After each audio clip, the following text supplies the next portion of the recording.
devenir un bon manager, il suffit pas de regarder une vidéo, d'assister à un webinar, d'aller à une conférence. Il faut vraiment aller faire un feedback qui fonctionne. Il faut faire un one-on-one et poser les bonnes questions, vraiment une réunion individuelle. Il faut, quand on est face à un conflit, l'approcher avec curiosité. Le management, c'est un muscle qui se développe par la pratique. Donc s'il y a beaucoup de gens qui ne savent pas manager aujourd'hui, c'est parce que c'est dur, 2 parce que ça demande de la pratique qui est consistante. On peut avoir appris la théorie, il faut aller le faire. C'est vraiment cette idée de muscle.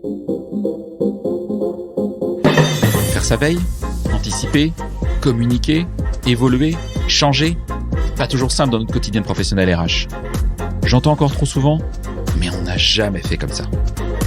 Cela m'a donné envie de nous aider et à voir notre métier RH différemment. Bienvenue donc dans On n'a jamais fait comme ça, le podcast de ceux et celles qui font avancer la profession ressources humaines, de ceux et celles qui nous proposent, à nous RH, des solutions pratiques et concrètes. Je suis Florent Le Tourneur, fondateur de We Feel Good, agence marque employeur et communication RH. Merci d'avance de votre fidélité. Si ça n'est pas encore fait, abonnez-vous pour ne pas rater les prochains épisodes. J'espère d'ailleurs que cet épisode ouvrira pour vous le champ des possibles et vous donnera envie de faire bouger les lignes RH dans votre entreprise. C'est parti et bonne écoute. Juste avant de démarrer, je vous parle de WeRecruit, premier partenaire de ce podcast. WeRecruit, c'est le logiciel ATS qui optimise l'expérience de tous les acteurs d'un recrutement. Candidats, recruteurs et managers. WeRecruit offre l'ensemble des outils indispensables pour les recruteurs. Suivi des candidatures, site carrière, extension de sourcing, vivier et bien plus encore. Hautement personnalisable, vous pouvez le paramétrer selon l'organisation de votre entreprise, votre manière de recruter, mais aussi selon les spécificités de chaque recrutement. Ce qui est top avec eux, outre un service support hyper réactif et 100% en France, c'est qu'ils innovent en permanence. Par exemple, depuis quelques jours, ils ont lancé le module de demande de recrutement qui vous permet, en tant que RH, de valider et de suivre l'historique des demandes des managers. Je vous recommande chaudement d'aller voir leurs offres. La très grande majorité de leurs clients est très satisfaite et fidèle. N'hésitez pas à cliquer sur le lien dans la présentation de cet épisode pour découvrir WeRecruit. Bonjour à toutes et à tous. Bienvenue pour un nouvel épisode de On n'a jamais fait comme ça.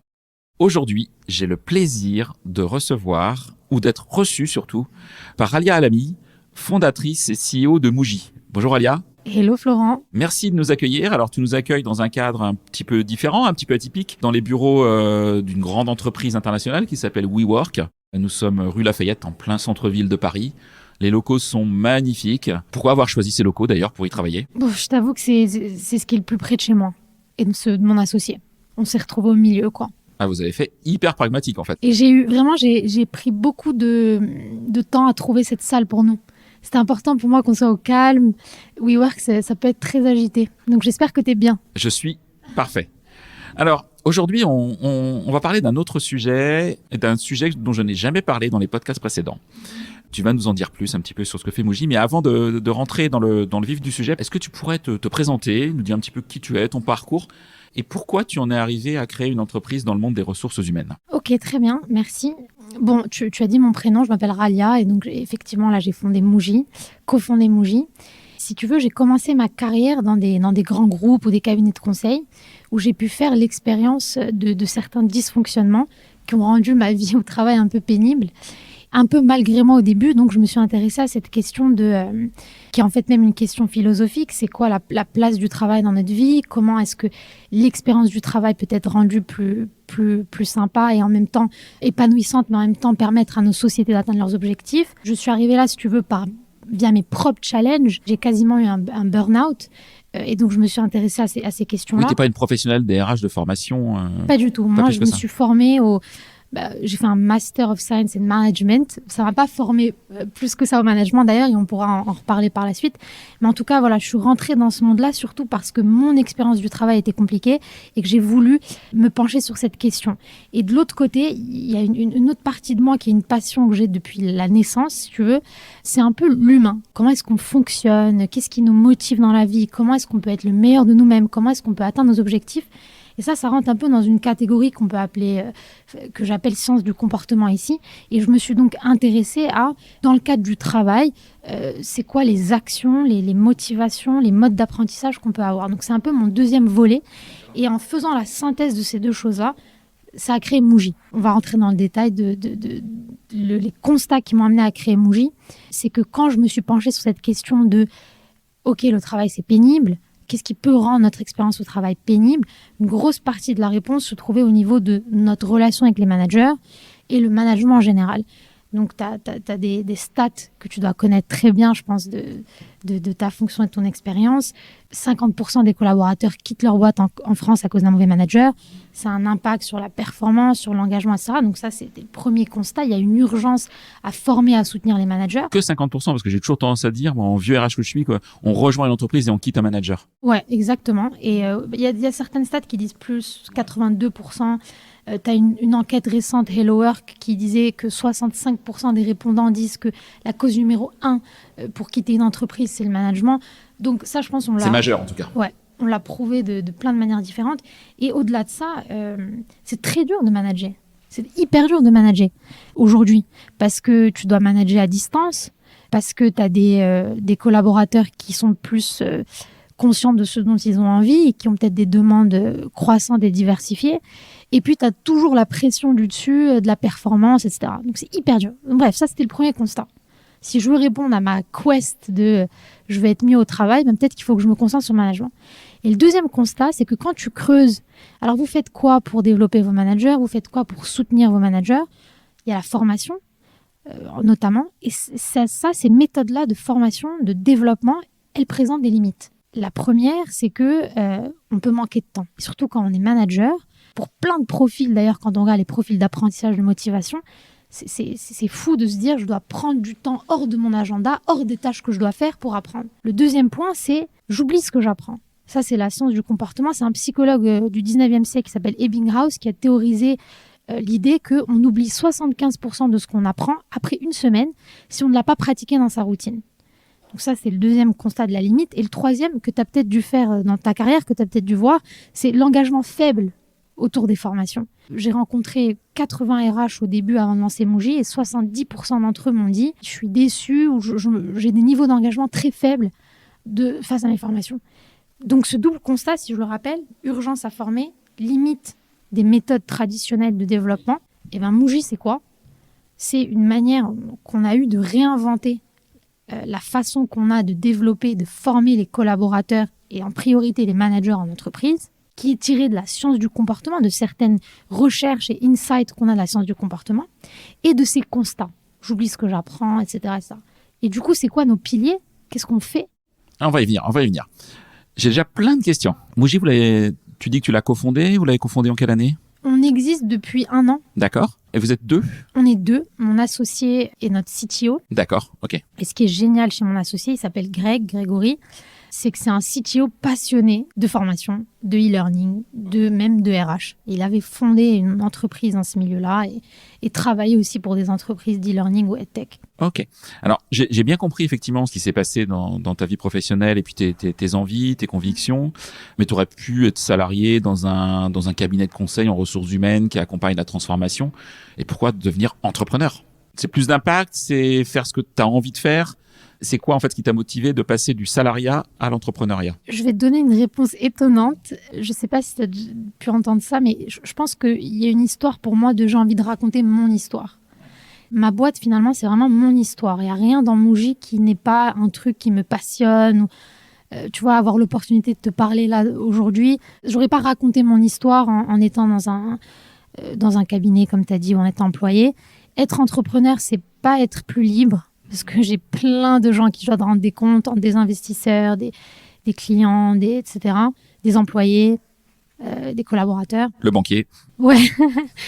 C'est pas pour ça. C'est l'impact. Je pense qu'on peut avoir de l'impact de plein de manières différentes. C'est vraiment cette histoire de voilà, c'est mon histoire. Ok. Que tu as envie de raconter via Muji et puis faire changer aussi des comportements tels que tu nous l'as exprimé. C'est intéressant. Et du coup, avec ton recul d'entrepreneur dans le monde des RH, avant qu'on aille un peu plus loin sur l'introduction que tu as faite des solutions proposées par Muji, quel conseil inspirant tu pourrais donner à une personne qui a envie de lancer son entreprise dans le secteur des ressources humaines?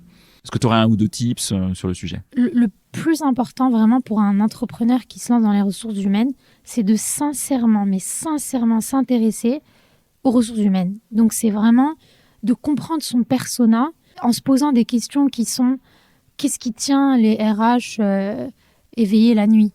pourquoi ils ont un boulot qui peut être très difficile, comment est-ce que je peux réellement les aider. C'est la seule... Déjà, je pense que tout entrepreneur devrait se poser ces questions-là, mais c'est encore plus vrai, je pense, dans la fonction RH, parce que c'est un rôle qui est parfois ingrat, qui est parfois méconnu, et aussi qui est extrêmement sollicité. Qui peut être caricaturé en plus. Tout à fait, et qui est très sollicité. Donc, la différence d'un entrepreneur, ce sera à quel point j'ai sincèrement envie d'aider les RH, à quel point j'ai sincèrement envie de faire leur connaissance et de comprendre leurs problèmes. Ok, extrêmement clair.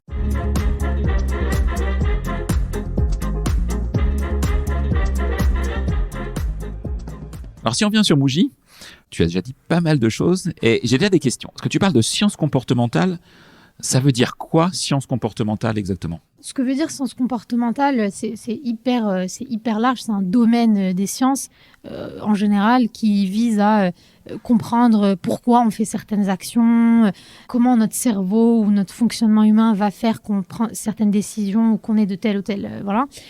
Ce que notamment la science comportementale va étudier, c'est quelle est la meilleure manière pour nous d'atteindre nos objectifs en tant qu'humains. Tu vois, on va rentrer dans des questions de biais cognitifs, etc.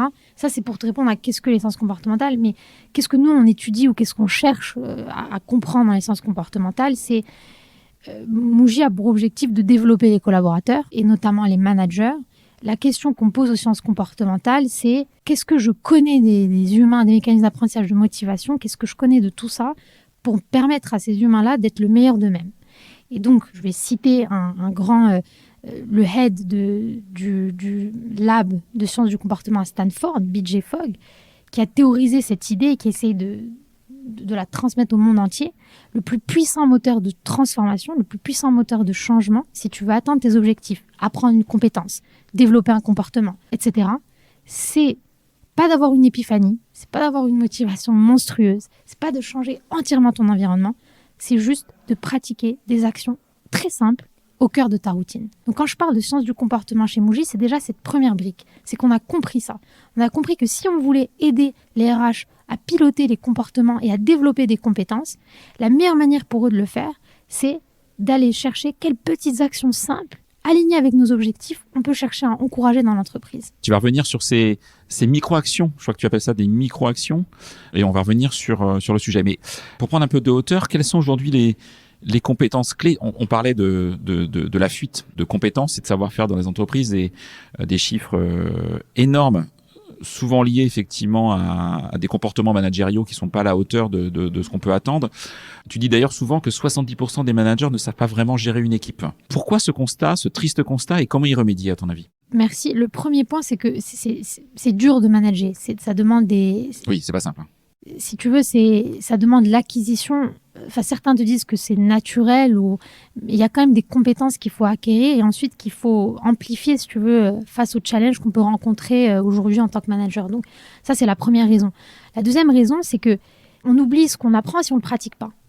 Être un bon manager, pour devenir un bon manager, il suffit pas de regarder une vidéo, d'assister à un webinar, d'aller à une conférence. Il faut vraiment aller faire un feedback qui fonctionne. Il faut faire un one-on-one et poser les bonnes questions, one-on-one réunion individuelle.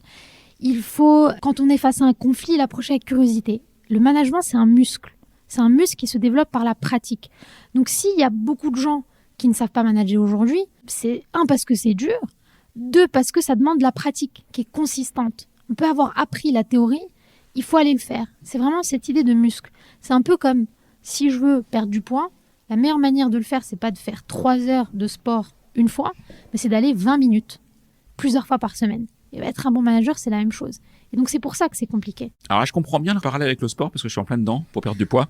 Donc, je comprends très, très bien le parallèle. La science comportementale, ça peut t'aider. Mais effectivement, si tu vas courir une fois 2 heures tous les mois, ça sert à rien en fait. T'as rien avancé, même tu prends des risques en plus à le faire. Mais donc, j'ajoute, je pense qu'on en est arrivé là parce qu'on a traité le management comme un truc théorique avec des grandes phrases et pas assez avec je dois pratiquer. Et toujours, dans mes slides, quand je parle à mes clients, etc., j'ai une grosse image d'un muscle. Et je dis, le management, c'est un muscle. Ok, alors comment on pratique? Et comment Muji peut m'aider à pratiquer? Ok, donc Muji, finalement, ce que ça fait, c'est que je vais t'envoyer des micro-actions. Donc, on les appelle aussi des nudges. Je pourrais t'expliquer pourquoi. Ah, je veux bien, parce que tous les mots anglais comme ça, moi. Ouais, donc c'est un mot tiré de la science du comportement. Oui, j'imagine bien. Mais donc, ces micro-actions, elles sont personnalisées à ta fonction, D'accord. ta seniorité, parce qu'on ne s'adresse pas à un manager qui est major depuis 20 ans, à un manager qui est major depuis 2 ans, tes objectifs qui sont définis par ton équipe. Est-ce que tu as besoin de faire plus de feedback? Est-ce que tu as besoin d'être plus clair quand tu me donnes des objectifs? Est-ce que tu as besoin de créer de la sécurité psychologique dans ton équipe? Est-ce que tu as besoin... Et tout ça, c'est des compétences qui sont clés dans le management. Et donc, ces micro-actions, on va te les envoyer en fonction de ces différents éléments. Donc, on les personnalise à ton profil et à tes objectifs. Mais aussi, le gros truc sur lequel on travaille avec nos scientifiques du comportement, c'est qu'on veut les personnaliser à ta personnalité. D'accord. Et c'est là que la deuxième brique, science du comportement chez Muji, rentre en jeu, au-delà de ce que je t'ai dit tout à l'heure. Ta personnalité, ton work style, ta manière de travailler, ou même qu'est-ce qui te motive à apprendre. Est-ce que c'est devenir meilleur? Est-ce que c'est te faire aimer des autres? Tout ça, on le met dans nos micro-actions.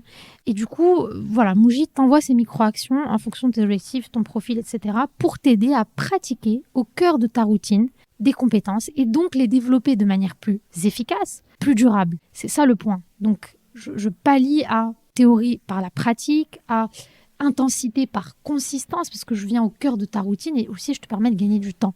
Parce qu'au final, une micro-action Muji, elle te prend 2 et 7 minutes. D'accord. C'est 7 minutes maximum. Par semaine, tu vois. D'accord. Oui, ok. Je pars pas 3 heures dans un bureau ou dans une salle à écouter des slides. Exactement. T'es pas un off-site, tu es en train de le faire. Et qu'est-ce que tu peux faire? Tu m'as posé la question. Il y a un truc qui revient souvent, le feedback. En France, on a beaucoup de mal à faire des feedbacks positifs. Et il y a beaucoup d'entreprises qui veulent encourager une culture du feedback. Une micro-action pourrait être là pour te dire, dans ta prochaine réunion individuelle, pourquoi tu ne prendrais pas 3 minutes à la fin de cette réunion pour encourager un comportement positif chez ton collaborateur. Et on va t'expliquer qu'un feedback positif, c'est pas bravo ou c'est pas merci. C'est bravo pour ta ponctualité, ça m'a permis de faire ça face à mon client et donc j'ai envie d'encourager ce comportement. Et ça, les gens ont envie de l'entendre. Donc c'est pour donner un exemple de micro-action. C'est quelque chose que tu peux facilement faire au cœur de ta routine. Ok, c'est extrêmement concret, en tout cas ça me parle. Je vais revenir sur un point. Tu as dit que les micro-actions, elles étaient envoyées au manager. On verra comment tu les envoies, ça c'est un autre sujet, mais le type de micro-actions et les choix de micro-actions qui sont envoyés au manager. En tout cas, moi ça m'intéresse. Tu as dit qu'effectivement, en amont, je vais rentrer peut-être mon âge, mon ancienneté, mon métier. Est-ce que je manage des managers? Est-ce que je manage des collaborateurs? Enfin, il y a plein de situations possibles en management. Mais aussi la personnalité. Comment est-ce que vous évaluez la personnalité? Comment est-ce que vous mesurez la personnalité? Est-ce que vous avez vos tests? Je ne sais pas si c'est le bon mot. Est-ce que vous utilisez des tests? Parce qu'il y en a plein sur le marché aujourd'hui. Concrètement, vous rentrez des données en fait qui vont vous permettre d'être précis dans l'envoi des micro-actions. Donc ça, c'est aujourd'hui notre méthodologie.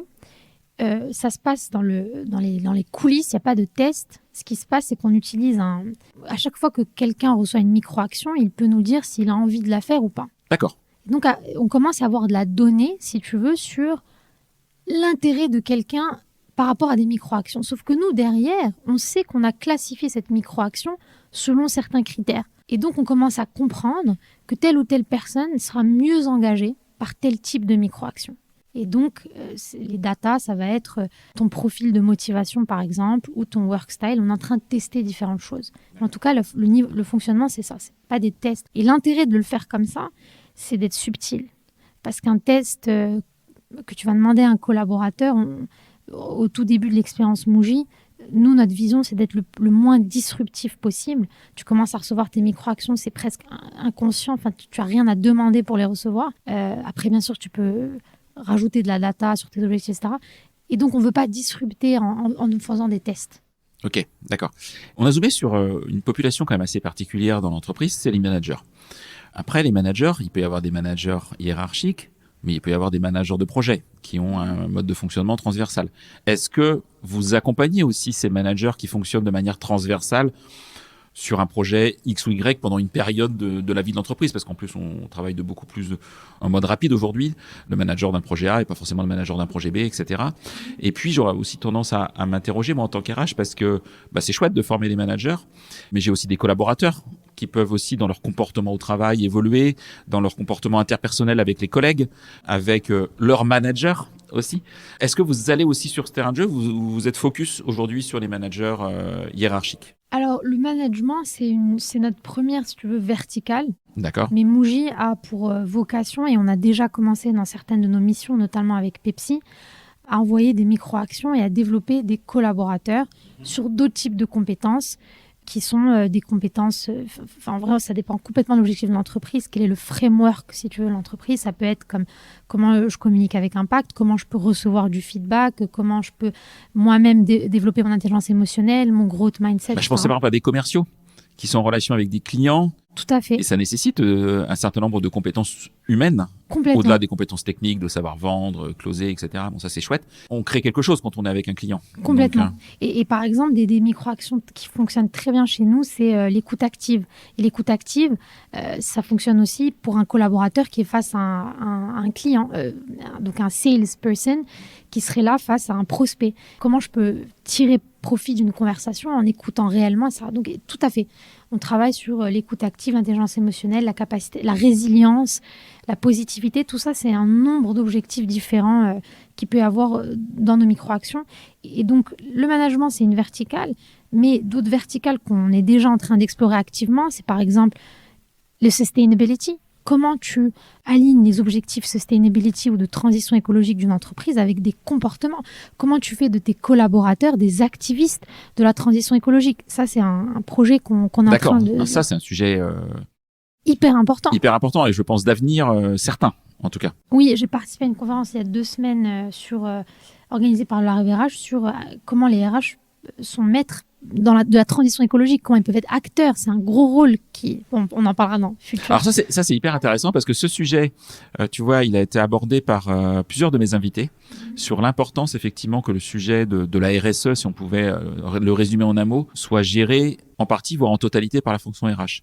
Et mon expérience montre que c'est pas souvent le cas. Il y a des entreprises qui, alors des fois n'ont pas du tout la fonction RSE, ou la fonction RSE est rattachée à la com, ou est rattachée au dirigeant ou à la dirigeante, mais pas du tout à la fonction RH. Et c'est intéressant parce que tu n'es pas la première invitée à aller sur ce terrain de jeu. Là, ça me donne envie d'en faire un vrai numéro de podcast parce que, pour être transparent, tu es la 3e invitée à aller sur ce terrain de jeu. Et donc, il y a un vrai sujet autour du domaine de la RSE. Est-ce que ça fait partie de la fonction RH ou pas la fonction RH, quoi? En tout cas, c'est une opportunité pour la fonction RH d'avoir un rôle encore plus stratégique parce que c'est en train d'arriver, ça, que la fonction RH devienne de plus en plus importante. Et stratégique pour les entreprises via aussi l'accompagnement de cette transition écologique parce que dès qu'il s'agit de culture, de collaboration, de comportement des collaborateurs, on va devoir passer par la fonction RH. C'est en ça que Muji peut rentrer en jeu là-dessus. Ok. Tu m'as cité un mot anglais, nudge. C'est quoi concrètement? Ça veut dire quoi? Nudge, ça a été théorisé par 2 Américains, Thaler et Sustain, qui ont écrit un livre d'ailleurs qui s'appelle Nudge dans les années 2000. L'idée du nudge, c'est que on part de la théorie que l'humain ne prend pas toujours les meilleures décisions pour lui-même, notamment parce qu'il est soumis à un tas de biais cognitifs. Je vais te dire des biais que je trouve marrants.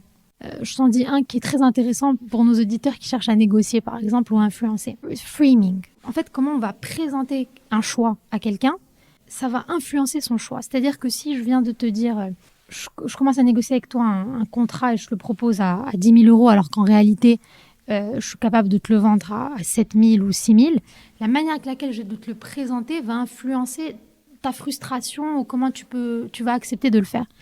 Donc ça, c'est un biais il y a des tas de biais comme ça. Dans le recrutement, les biais agissent énormément. Un biais, par exemple, c'est que je me fais une première impression sur quelqu'un, ça s'appelle le biais d'information ou le biais d'ancrage, je suis pas certaine.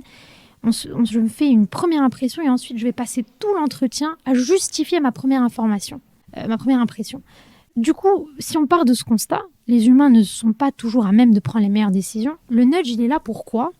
Pour influencer une décision sans la rendre obligatoire. Je ne t'oblige pas à la prendre, mais je l'influence en me disant « je t'aide à prendre la décision comme si tu étais au meilleur de toi-même ». Les exemples de nudge les plus connus, c'est dans les cantines. Si on veut aider les jeunes à mieux manger plus sainement, on a intérêt à mettre la salade avant le burger. C'est ça un nudge. C'est vraiment, j'influence de manière inconsciente une décision.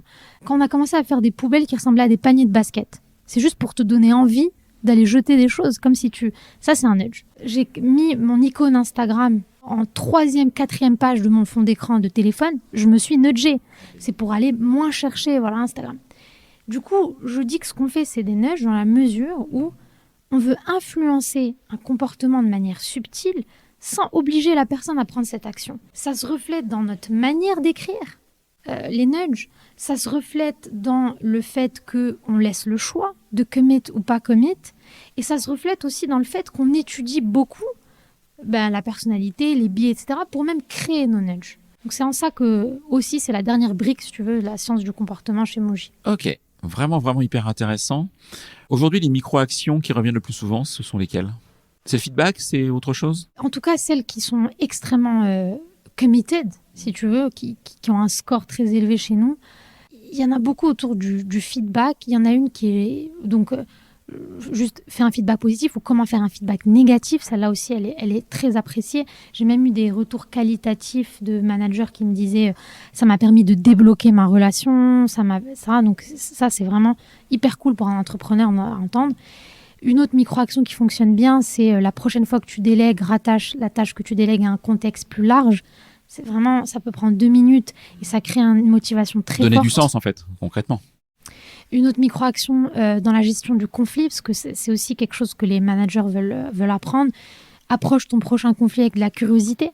Qu'est-ce que ce conflit peut m'apprendre sur moi ? Comment je peux utiliser ce conflit pour être une meilleure version de moi-même ? Cette idée de switcher de victime à curieux, c'est une micro-action qui fonctionne très bien. Ok.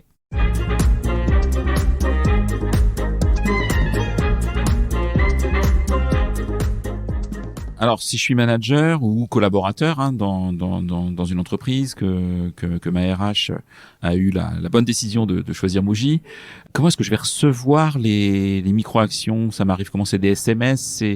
Concrètement, comment ça fonctionne ? C'est une application ? Je sais pas. Pour répondre à donc les critères que je te partageais au départ, je veux passer du one-off ou de l'intensité à du flow of work, au cœur des routines.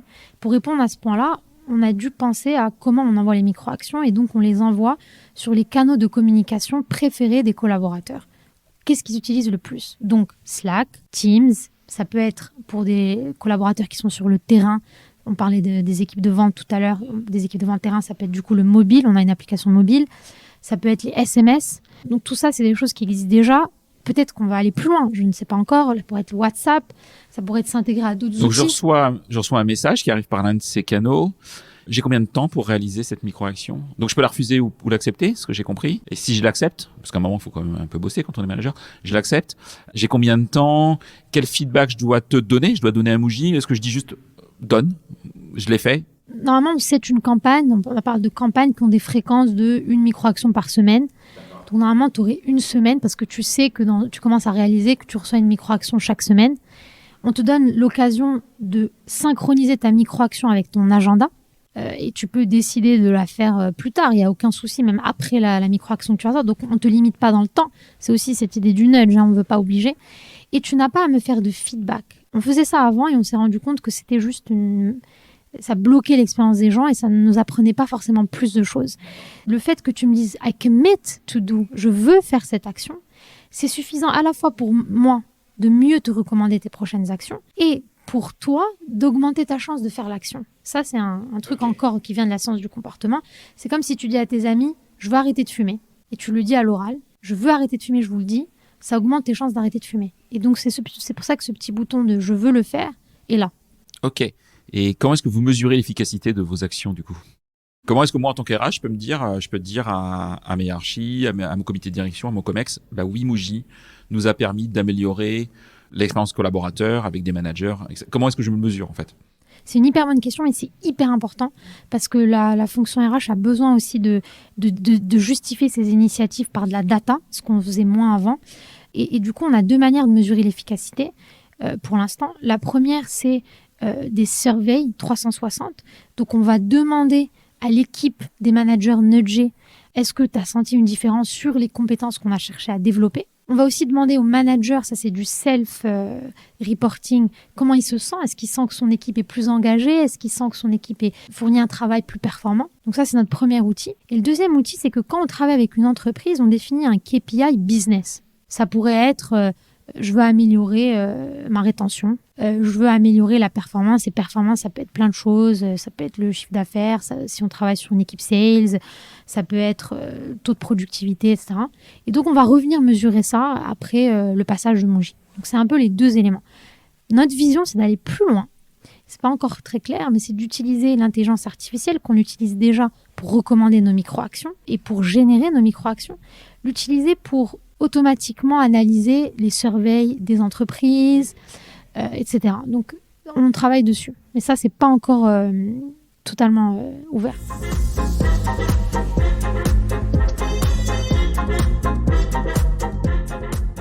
C'est quoi l'avenir de Muji en fait? C'est quoi les fonctionnalités de demain? Sur quoi vous travaillez en fait pour améliorer toujours et encore votre solution? Donc là, notre gros focus sur cette année, mais auquel on est en train d'arriver assez vite, c'est d'améliorer cet outil de recommandation. Nous, on veut vraiment aller très loin dans la psychologie du comportement et être sûr que je te recommande l'action qu'il faut pour toi au bon moment, au bon endroit.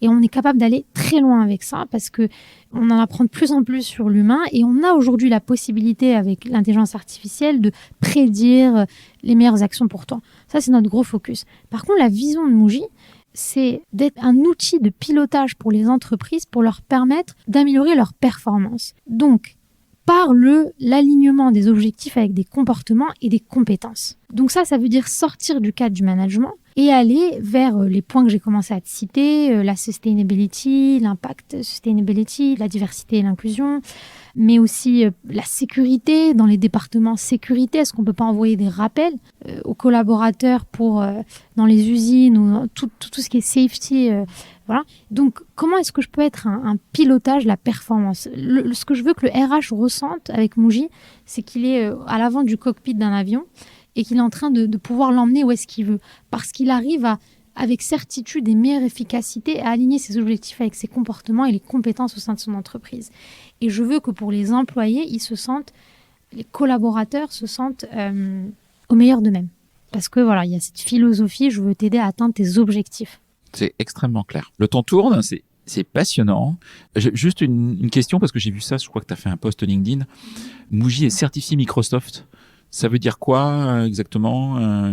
Quel partenariat entre Muji et Microsoft en fait? Donc Microsoft cherche à soutenir des startups qui forcément vont améliorer le trafic sur leur store parce que donc, je te disais tout à l'heure, un de nos moyens d'envoyer nos micro-actions, c'est via Microsoft Teams parce que c'est un outil très utilisé.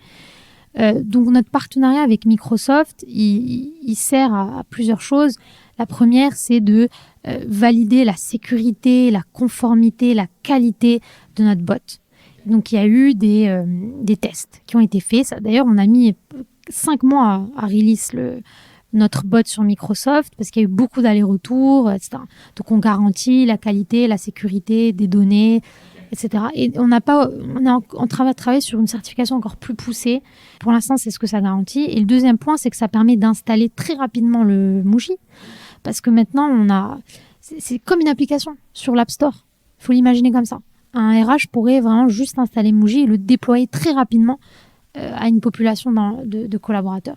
Et de l'autre côté, pour Microsoft, ils vont nous mettre en avant auprès de leurs clients. C'est un peu c'est de là que naît la collaboration. Ok. Oui, Muji s'installe assez rapidement. J'ai pas besoin de passer des heures et des heures avec mon service informatique pour installer Muji dans l'entreprise. Non, c'est pas un obstacle technique et c'est encore moins un obstacle technique aujourd'hui avec notre existence sur des stores. En revanche, ça peut être un obstacle dans le processus. Quand on est avec des grosses entreprises, il peut y avoir des checks de sécurité qu'on veut pousser. Ça va vraiment dépendre de la taille de l'entreprise. De son secteur d'activité aussi, j'imagine. Ouais. Okay. En tout cas, c'est pas un obstacle technologique. Ok, intéressant. Quels sont le défi ou les principaux défis que tu aurais pu rencontrer en créant cette solution différenciante, innovante, et comment est-ce que tu les as surmontés ou vous les avez surmontés avec ton associé? Le premier défi, c'est qu'il y a un rôle d'évangélisation. Et d'ailleurs que BJ Fogg, je l'ai eu au téléphone, m'a dit j'ai le même problème, c'est que je dois faire comprendre aux gens, alors que c'est quand même une personne qui a toute une carrière dans la science, que ce qui va marcher pour atteindre vos objectifs, c'est la pratique de petites actions simples. Les gens ont du mal à croire ça. Donc, je peux rencontrer plein de RH qui sont pas prêts à croire à ces méthodes de développement et qui se diraient je veux continuer à faire des formations traditionnelles de management pendant des heures et des heures et des heures, quoi. Donc ça, c'est mon défi principal, c'est vraiment faire passer. Et quand je disais tout à l'heure pourquoi je veux être entrepreneur et je veux raconter mon histoire, moi, ce qui m'a changé, ce qui m'a permis d'être entrepreneur, c'est une micro-action. C'est de m'être répété plusieurs fois par semaine, et ça prend 2 minutes, 3 choses pour lesquelles j'ai de la gratitude. Ça, c'est prouver que ça développe ta résilience et ta mentalité de croissance. Et donc, c'est pas d'être allé voir un psy ou un coach ou d'avoir regardé des heures et des heures de vidéos, c'est cette action. Donc, c'est aussi ce que je veux transmettre aux gens quand je veux raconter mon histoire. C'est, croyez-moi, vos objectifs sont atteignables par des petites actions. Mais c'est un défi, tu vois. Et le deuxième défi, je dirais que il y a un défi dans ce marché en général du RH de créer de la confiance, etc. Et ça, je pense que ça prend du temps. Oui, bien sûr. Ouais. Ok. Extrêmement clair.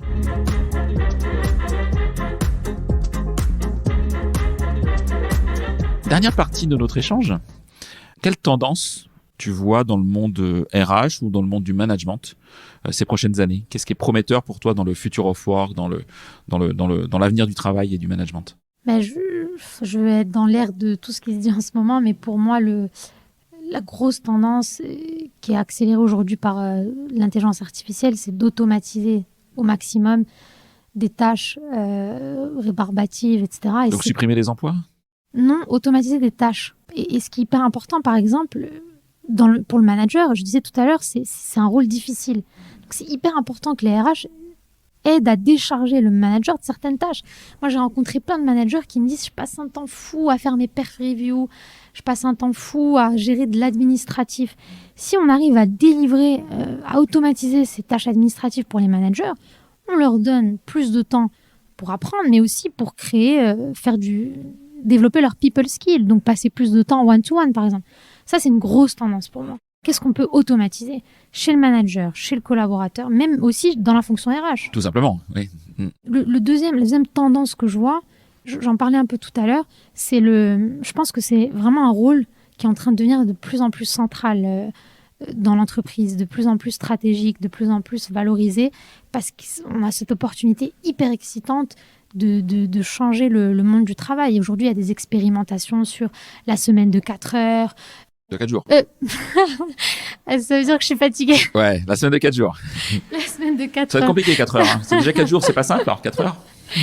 La semaine de 4 jours, il y a des boîtes aussi qui expérimentent, par exemple, sur est-ce qu'on peut créer 2 types de managers, les people managers et les task managers. Tout ça, c'est des choses qui sont portées par le monde des RH. Et c'est magnifique. Il y a beaucoup de choses à faire. Il y a l'opportunité de créer un monde du travail qui est plus adapté et plus individualisé pour les gens. Et je pense que c'est les RH qui sont porteurs de ça. Ok, donc ça, c'est une vraie conviction que tu portes. Et en termes de formation, si on zoome vraiment sur le sujet de la formation des managers auxquels tu t'adresses, ou la formation d'ailleurs des collaborateurs au sens plus large, on a beaucoup zoomé sur les managers, mais on a bien compris que c'était la population qui utilise Muji peut être plus large que les managers. Quels sont les défis majeurs que tu vois aussi pour nous, professionnels des ressources humaines, en termes de formation des managers? Ce que tu dis, l'impact des évolutions du monde du travail, en particulier l'automatisation, ça va avoir des impacts aussi, moi, sur mon job de manager, si mes collaborateurs ont peut-être leur mission, leur quotidien qui évolue. En fait, ce qui se passe, qui est hyper difficile, c'est qu'on est dans un monde où les compétences changent tout le temps. Pour parler de formation en général, là, pour répondre à ton premier point, et donc pour un RH, il faut se mettre dans cet état d'esprit que les compétences changent. Il faut être agile sur comment on décide de former sur tel ou tel point et diversifier en fait. Et un outil comme Muji peut permettre d'avoir cette ultra personnalisation en fonction d'objectifs différents. Et par rapport au management, en revanche, le manager, il y a des scientifiques qui théorisent ça depuis des années, Pavur, Ulrich. Ça revient toujours à des compétences qu'on peut catégoriser en 2, les people skills et les performance skills, donc les relations les qualités interpersonnelles et les qualités peut-être de task ou de performance. Un bon manager, c'est quelqu'un qui à la fois va savoir donner des objectifs clairs, déléguer de manière efficace, être productif, savoir prendre des décisions. C'est très difficile, surtout quand on monte. Comment est-ce qu'on peut prendre des décisions simples, rapidement et efficaces, et développer la partie interpersonnelle qui est intelligence émotionnelle, écoute active, capacité à coacher son équipe, capacité à poser des bonnes questions, etc. Ça, c'est des compétences. En fait, ce qui est intéressant, c'est que celles-là, elles ne changent pas. C'est un peu mon point. On est dans un monde où le hard skill, ça va changer. Et donc, c'est très dur pour les managers, pour les RH de se dire comment j'adapte constamment mes programmes de formation et comment je les adapte à l'individu. Mais pour la fonction managériale, même dans ce contexte hybride, c'est revenir à ces fondamentaux, mais être plus intentionnel. C'est ça le point. C'est ce que j'ai envie de dire au RH, c'est qu'aujourd'hui, on ne peut pas ne pas être intentionnel dans notre manière de gérer une équipe à cause des challenges, de l'hybride. Ok, extrêmement clair. Est-ce qu'il y a une question que je t'ai pas posée et que tu aurais aimé que je te pose? Et tu peux même y répondre. On a fait le tour de Non, il y a tout. un truc qui me vient là, c'est à quoi tu prends plaisir ou qu'est-ce qui te rend heureuse dans ce que tu fais? Excellente question, effectivement. Bah oui. Mais tu sais que je voulais être journaliste quand j'étais petite, en plus de vouloir étudier l'humain. Donc voilà. Qu'est-ce qui me rend heureuse dans ce que je fais? Parce que c'est aussi bourré de challenges et de défis, je t'en ai même parlé. Il y a deux choses qui me permettent d'avancer. Un, c'est vraiment quand un utilisateur est content. Ça me rend... Par exemple, un truc que je trouve incroyable, c'est que après qu'une micro-action soit passée ou qu'une campagne soit terminée, j'ai encore des collaborateurs, des managers qui reviennent dessus et qui la synchronisent à leur agenda. Et recevoir un message d'un collaborateur où on a fait des vidéos de testimonials de collaborateurs qui disent « cette action a changé ma relation avec mon équipe », c'est un puissant... essence, c'est de l'essence. Et de l'autre côté, ma relation avec mon associé, c'est quelque chose qui m'aide beaucoup. Parfois, j'ai envie d'avancer pour lui, parce que quand je vois que lui souffre ou que lui travaille sur certains sujets, ça donne envie aussi ça donne plaisir. Ok. Est-ce que tu connais une solution RH ou d'autres solutions RH que tu recommanderais que je mette en avant dans ce podcast parce qu'elle est vraiment intéressante et ce serait vraiment chouette qu'un RH aujourd'hui, que les RH s'y intéressent? Je veux pas donner de nom parce que j'ai peur de pas m'être assez penchée sur les résultats, etc. Mais je peux parler d'éléments que je trouve majeurs. Dans l'expérience collaborateur, il y a beaucoup de solutions qui sont là pour accompagner en profondeur le bien-être. Donc, ce n'est pas des solutions scotch. C'est plus, je travaille sur les symptômes, sur les causes. Ça, c'est des choses que j'encouragerais. Sur toute la partie automatisation, je ne veux pas donner de nom non plus, mais il faut chercher des solutions. Il existe des solutions qui permettent d'automatiser les tâches RH, les tâches des managers, le recrutement, l'onboarding. Et puis le dernier point, c'est toutes les solutions autour de recueillir de la data, analyser la data, pouvoir donc agir dessus avec les solutions du milieu. Ok. Dernière chose, si on veut te contacter, qu'est-ce qui est le plus facile? ralia@muji.io ou Ralia Alami sur LinkedIn. Je peux pas choisir, les deux fonctionnent. Merci beaucoup, Ralia, pour ton enthousiasme, tes convictions et la qualité de l'échange. C'était vraiment, vraiment appréciable. On aurait pu en faire une demi-heure de plus, je pense. Mais à un moment, c'est pas possible. Voilà. Bah, écoute, un grand merci. Porte-toi bien. Prends soin de toi. Et puis à bientôt. Mais tu vois, tu viens de me faire un feedback spécifique positif. Ah, bah, écoute. Tu as appliqué une micro-action Muji. Excellent. Merci. Merci, à bientôt.